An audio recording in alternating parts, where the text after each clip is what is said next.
एक ऐसा कलाकार जिसके स्क्रीन पर आते सभी का मन खुश हो जाता था। एक ऐसा कलाकार जिसके एक्सप्रेशंस को डायलॉग की जरूरत ही नहीं पड़ती थी। उनकी बॉडी लैंग्वेज और आंखों से ही एक्टिंग झलकती थी और जब ये डायलॉग बोलते हैं तो लोग पेट पकड़ पकड़ कर हंसने लग जाते हैं। भारतीय सिनेमा के एक ऐसे कॉमेडियन जिसने लोगों को हंसाने के साथ साथ रुलाया भी। अपनी जबरदस्त कॉमेडी टाइमिंग से इन्होंने अपने दौर में मशहूर कॉमेडी किरदार निभाए। हम बात कर रहे हैं न सिर्फ एक्टर रहे बल्कि प्रोड्यूसर और डायरेक्टर भी रहे जबरदस्त कॉमेडियन महमूद की। महमूद अली खान का जन्म 29 सितंबर 1932 को हुआ था। महमूद साहब के परिवार में शुरू से ही उन्होंने फिल्मी बैकग्राउंड देखा था। उनके माता पिता खुद डांसर और स्टेज परफॉर्मर थे और महमूद साहब खुद भी बचपन से इस स्टेज पर परफॉर्म किया करते थे। अगर उनके परिवार की बात करें तो उनकी एक बड़ी बहन और 6 छोटे भाई बहन थे। उनकी बहन मीनू मुमताज एक बहुत ही प्रतिभाशाली डांसर और कैरेक्टर आर्टिस्ट थी। महमूद साहब बचपन से शरारती थे और शायद उनकी यही बात स्क्रीन पर भी नजर आया करती थी। इतना ही नहीं, एक ऐसा ही किस्सा मशहूर है जब अपनी शरारत के लिए इन्हें बॉम्बे टॉकीज की एक फिल्म में बतौर चाइल्ड आर्टिस्ट काम करने को मिला था। अब इसे किस्मत कहें या मुकद्दर, उनकी किस्मत में ये लिखा था कि वो फिल्मों में आएंगे और नाम कमाएंगे और ऐसा ही हुआ। असल में अशोक कुमार, जिन्हें दादा मुनि के नाम से भी जाना जाता है, अपनी फिल्म किस्मत के लिए एक चाइल्ड आर्टिस्ट की तलाश कर रहे थे जो उनके बचपन का रोल प्ले कर सके। उन्हें एक शरारती और टैलेंटेड बच्चे की तलाश थी। तभी उन्हें स्टूडियो के आसपास एक शैतान बच्चा नजर आया और वो बच्चा कोई और नहीं बल्कि महमूद साहब ही थे। जब दादा मुनि की नजर महमूद साहब पर पड़ी तो इन्होंने महमूद को देखते ही फाइनल कर दिया। उन्हें महमूद में अपने बचपन का किरदार नजर आ गया था और उन्होंने महमूद को किस्मत फिल्म में अपने बचपन का रोल करने के लिए सिलेक्ट कर लिया और इस तरह से ये महमूद अली खान के करियर की शुरुआत हुई। महमूद साहब ने हर तरह का छोटा मोटा काम किया जिससे उनकी रोजी रोटी चल सके। इन्हें फिल्मों में जो भी काम मिलता उस काम को वो पकड़ लिया करते थे। यहाँ तक कि जब फिल्मों में काम नहीं होता था तो महमूद साहब ड्राइवर का काम भी करते थे। इतना ही नहीं, जब उससे भी काम नहीं चला तो उन्होंने अंडे तक बेचे थे। इतना ही नहीं, ट्रेजेडी किंग मीना कुमारी को महमूद साहब टेबल टेनिस भी सिखाया करते थे। इस तरह से काम करते करते उनका थोड़ा बहुत गुजारा हो जाया करता था और जैसे तैसे उनकी रोजी रोटी चल रही थी। क्योंकि वो मीना कुमारी को टेबल टेनिस सिखाया करते थे, इसलिए मीना कुमारी के साथ महमूद की अच्छी जान पहचान हो गई और उन्होंने महमूद खान साहब की काफी मदद भी की। उन्होंने अपने कॉन्टेक्ट्स इस्तेमाल किए और बी आर चोपड़ा साहब ने महमूद खान की सिफारिश की। उन्होंने चोपड़ा साहब से कहा कि आप महमूद के लिए कोई अच्छा रोल तैयार कीजिए और उन्हें काम दीजिए। लेकिन खुददार महमूद साहब को ये बात हजम नहीं हुई। जब उन्हें पता चला कि बी आर चोपड़ा साहब से मीना कुमारी जी ने उनकी सिफारिश की है तो उन्होंने उस रोल को करने से मना कर दिया और फिल्म से बाहर आ गए। उन्हें ये बात बिल्कुल भी बर्दाश्त नहीं थी कि कोई उनके लिए सिफारिश पेश करे और अपने स्वाभिमान को ताक पर रखकर महमूद साहब काम नहीं करना चाहते थे। इसके बाद सिनेमा के मशहूर एक्टर, प्रोड्यूसर और डायरेक्टर गुरुदत्त साहब के साथ महमूद की जोड़ी खूब जमी। गुरुदत्त साहब की फिल्म प्यासा में एक छोटा सा किरदार निभाते हुए महमूद नजर आए थे। हालांकि ये किरदार बहुत छोटा था लेकिन महमूद के लिए, गुरुदत्त साहब के लिए उनके फिल्म में काम करना एक बड़ा मौका था। हुनर की महमूद साहब में कोई कमी नहीं थी और छोटे किरदार से उन्होंने अपने हुनर को साबित कर दिया था। छोटे छोटे किरदार निभाते निभाते उनके अच्छे डायरेक्टर्स और प्रोड्यूसर्स से जान पहचान हो गई थी, जिसके बाद धीरे धीरे उन्हें अच्छे रोल मिलने लगे। फिल्म CID,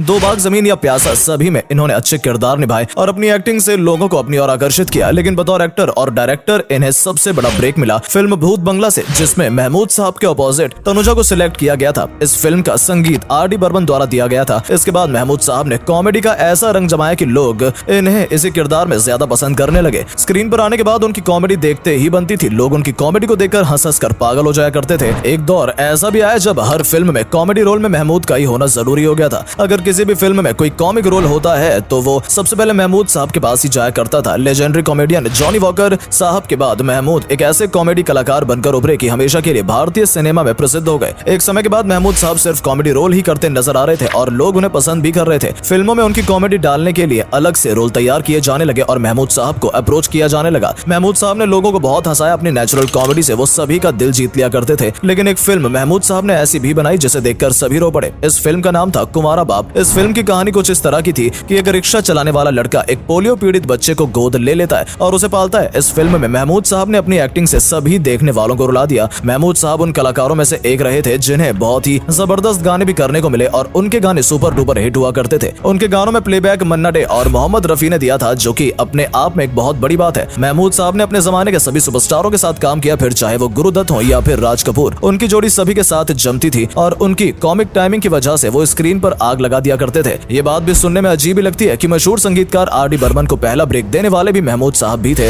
महमूद साहब की फिल्म थी छोटे नवाब, जिसके लिए उन्होंने RD बर्मन को संगीत की जिम्मेदारी दे दी थी। फिल्म इंडस्ट्री में महमूद साहब को भाईजान के नाम से जाना जाता था। आपको जानकर हैरानी होगी कि फिल्म इंडस्ट्री के शहंशाह सुपरस्टार अमिताभ बच्चन भी अपने शुरुआती दौर में महमूद साहब के घर में ही बतौर किराएदार रहा करते थे। तकरीबन 1 साल तक बच्चन साहब महमूद के यहीं किराएदार के तौर पर रहे थे। इतना ही नहीं, अमिताभ बच्चन को पहला ब्रेक भी महमूद साहब की वजह से मिला था। हुआ यूं कि महमूद साहब साहब के यहाँ किराए से रहते रहते उनकी पहचान उनके भाई से हो गई, जिसके बाद महमूद साहब के भाई के कहने पर ही उन्हें बतौर hero Mumbai to Goa film में किरदार मिला था। इस फिल्म में अमिताभ बच्चन के ऑपोजिट अरुणा ईरानी की हीरोइन के तौर पर लिया गया था। उस समय ये बात भी काफी चर्चा में रही थी कि महमूद साहब और अरुणा ईरानी का प्रेम संबंध था और इसी वजह से अरुणा ईरानी जी को मुंबई टू गोवा फिल्म में हीरोइन के तौर पर लिया गया था। लेकिन अपने आखिरी दिनों में महमूद साहब बच्चन साहब से काफी खफा नजर आए। असल में जहां पर महमूद साहब की बाईपास सर्जरी हुई थी, उसी अस्पताल में अमिताभ बच्चन के पिताजी हरिवंश राय बच्चन जी का भी इलाज चल रहा था। अमिताभ बच्चन अपने पिता से मिलने उस अस्पताल में जरूर आए थे, लेकिन महमूद से मिलने नहीं गए, जिस बात से महमूद साहब काफी खफा नजर आ रहे थे। महमूद साहब ने डायरेक्ट पीके संतोषी के यहाँ पर ड्राइवर के तौर पर काम किया था। उसके बाद वो दौर भी आया जब पीके संतोषी के बेटे राजकुमार संतोषी ने अपनी एक फिल्म अंदाज अपना अपना में उन्हें एक बहुत ही अलग किरदार निभाने के लिए दिया। महमूद साहब की जोड़ी शोभा खोटे और IS जौहर के साथ खूब जमती थी। आपको पड़ोसी फिल्म का साउथ इंडियन टीचर का किरदार तो याद ही होगा, जिसमें उन्होंने सुनील दत्त के साथ काफी अच्छी जुगलबंदी की थी और वो गाना और किरदार उनका बहुत ही फेमस हुआ था। और सुनील दत्त साहब के साथ उनका वो आइकॉनिक सॉन्ग आज भी लोगों के दिलों में जिंदा है। दिल की लंबी बीमारी के चलते 23 जुलाई 2004 को US के पेंसिल्वेनिया में महमूद साहब इस दुनिया को छोड़कर चले गए। महमूद अली खान का नाम भारतीय सिनेमा में हमेशा एक बेहतरीन कलाकार के तौर पर याद किया जाएगा। बतौर एक्टर, डायरेक्टर और कॉमेडियन महमूद साहब ने भारतीय सिनेमा में एक बड़ा योगदान दिया है और वो हमेशा हमारी यादों में जिंदा रहेंगे।